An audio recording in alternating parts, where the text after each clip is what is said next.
Well, as the great Zinedine Zidane once said, referring to Gareth Bale's departure from Real Madrid in the summer of 2019, I will never forget, if it's today, better than tomorrow. In this case, applied to Rodrygo to talk about the possible departure of the Brazilian, which has been a topic of conversation today. And well, the number one topic, I think, of Real Madrid news, even with the reminiscences of what happened last night with Ancelotti Brazil, and that there is still talk about Xabi Alonso and who is going to lead the World Cup of Clubs and such. I think that today the information is centered around Real Madrid, focusing on the figure of the Brazilian forward. Welcome, Madridistas. How are you? It's not because I have a... come on, no. I have nothing against him. Quite the opposite. I mean, for me, Rodrygo is a great player. You will never have heard me to speak badly about Rodrygo.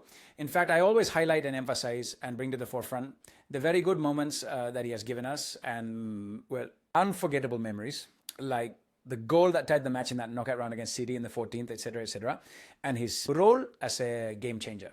I liked his role as a game changer more than his current role as an undisputed starter. And now we're talking about sports.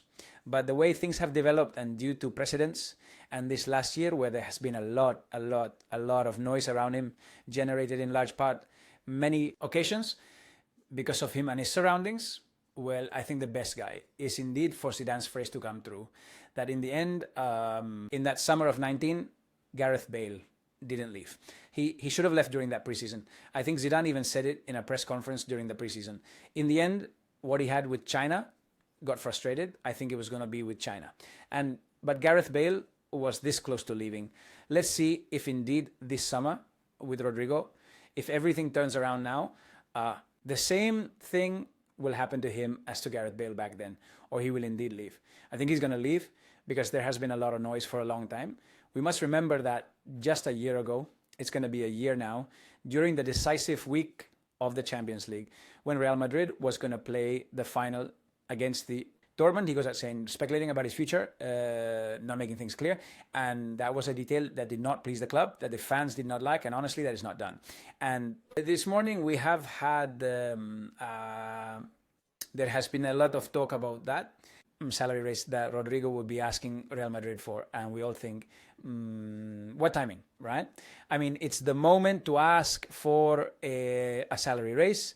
Don't mess with me with what you've been doing in recent months with that. Well, production that has not existed in terms of goals and assists and the numbers that an unquestionable starter attacker must have. That condition was granted to him by Ancelotti at Real Madrid.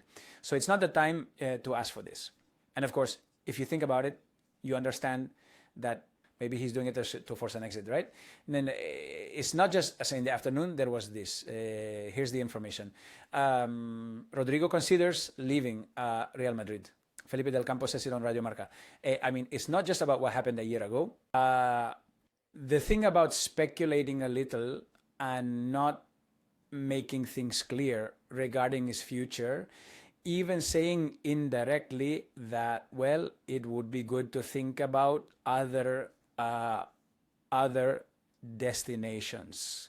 For him, it was not the time to do it, not at all. And as I say, it was an ugly gesture that was criticized. And from that moment, maybe even before, perhaps also, the Madrid fans had an eye on him. And then, well, getting upset because the newspaper, Marca, didn't put him on a cover and cropped his figure to talk about BMW. And then a locker room teammate, Bellingham, in this case, no, but the R is also important. And all this nonsense. Then there was another moment with Ancelotti where Ancelotti, I don't remember exactly. I don't remember right now what happened, but maybe you can put it in the comments for me. Ancelotti then acted like he hadn't noticed, even though he did. It was because of a message I think he posted on social media, right? That it was said that he later deleted it. And that it had been someone from his team or the people who manage Rodrygo's social media. So there has been a lot of noise around his figure, and I believe it has to lead to his exit from Real Madrid. And without wanting to kick him out, not at all. I believe that due to all this that's been created, and let's not even mention, due to the sports issue, I mean, it's not normal that this guy has been 3 months scoring only 1 goal at Real Madrid, and it's not the first time it's happened, because he has had seasons where he suddenly disappears. Well, you know, due to the noise, due to what he has been doing sports-wise in recent years to practically disappearing in terms of offensive production for Madrid, well, I think not so much due to his level, because he earned playing for Real Madrid, because he has also done very important things. But man, besides, I think that collecting wouldn't be bad either. Collecting wouldn't be bad. I think that there will be those who think that of the 3 up front, the one who should leave because they would offer more money and because he is blocking Mbappe's natural position and such, would be Vinicius. But come on, I mean, Vinicius is the best in the world at what he does. And with Rodrygo, we're not talking about the same thing. Not at all. And besides, for Rodrygo, let's see. If Manchester United in its day paid 100 million for Anthony, who hadn't proven himself and came from Ajax, what could you not get for Rodrygo? Well, start by to talk. Over 90, 100 million, I think. But if it's a guy who has already won Champions Leagues at Real Madrid, being decisive in some of the rounds and all, it's true that maybe what I said before about the issue of offensive production, when he disappears and so on, doesn't help to increase his value. But damn, the one who leaves Madrid has won 2 champions, indisputable starter. Granted by Ancelotti, a large part of Madrid fans might not think the same, but there it is. You can sell it well. I think it would be a pretty interesting sale. Put whatever you want there in the comments. Today, this has been news. And I insist. Zidane's phrase, I think today, better than tomorrow. There are still 5 league match days remaining. Naturally, he can't leave today, but let's make sure it's one of the first sales this summer. Would he play in the Club World Cup? Well, let's see, because for the Club World Cup, there are so many things that we still don't know. Well, and before we leave, Barca is about to play, I don't know if we will make a video later. Let's see what happens in that match against Inter in these Champions League semifinals. Remember that in the previous video, well, I've drawn a parallel between Real Madrid's year in terms of decisions and a bit of dysfunctionality. Similar to Barca, up to the point of calling it a Barcelona-like year. Hey, when things go wrong, we have to say it. We need to be self-critical. You have that video uploaded there, and I wanted to comment on this about Iturralde in this one too. And this about Iturralde is one thing that seems to me, well, let's see, the character is what he is, and we're already used to him, right? But this now, to make a fuss about anything and try to sanction Carvajal or to put him in the spotlight when what Carvajal did from the stands is something that has been done in football for millions of years. If they don't sanction Carvajal, it's all a lie.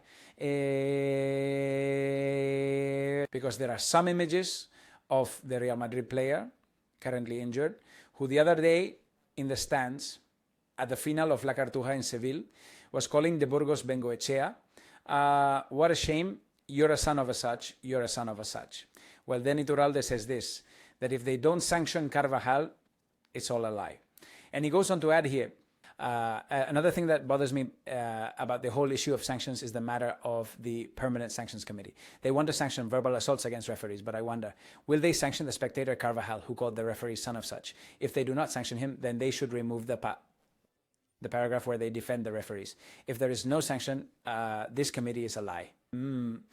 Of course, we're not going to speak well here about what Carvajal did in the stands at La Cartuja, not at all. We're not going to defend that. But we've seen this in football, but not from spectators, no, or from footballers turned spectators because they can't play because they're injured, but from the same Barca coach. And of course, here it's the same as always, right? At some point, Iturralde, he said this about Xavi, look, with Gonzalo and Fuertes precisely. I curse your mother, I curse your mother. If he goes alone, what nerve you have, I curse your mother. In a match against Las Palmas, over on the island, shameless, damn, brazen. Actually, I curse your mother. Nah, the same, but all the time and constantly, Xavi, right? Did Iturralde say something about this? Has Iturralde said anything about Rafinha constantly calling the referees cowardly on several occasions besides? Or is it only Carvajal? Honestly, we're in the same situation as always. Well, guys, that's it. I think I'll make a video after the Barca-Inter match, maybe tonight or tomorrow, depending on what happens. It's one of the few hopes we have left for them not to win the treble. Well, one depends on Real Madrid to win the league from Barca, and also on them dropping points. And another thing is that Inter, well, shakes off that burden they have, which is about the last 3 matches. In 2 or 3, in 2 competitions where practically, well, they already gave up the lead to Napoli of Serie A, and in another, they were eliminated by Milan in the semi-finals of the Coppa Italia, when Inter was having, let's say, an impeccable and perfect run, being one of the best teams in Europe. And now you even start to doubt their defensive level, and we'll see what happens in Montjuic. Maybe by the time you watch this video, the match has already taken place. You already know the result. But, well, we will talk about that, as I say, in the next one. Have a great time. Please like this video if you enjoyed it. Subscribe to the channel, comment, share, and we'll see you later. Bye.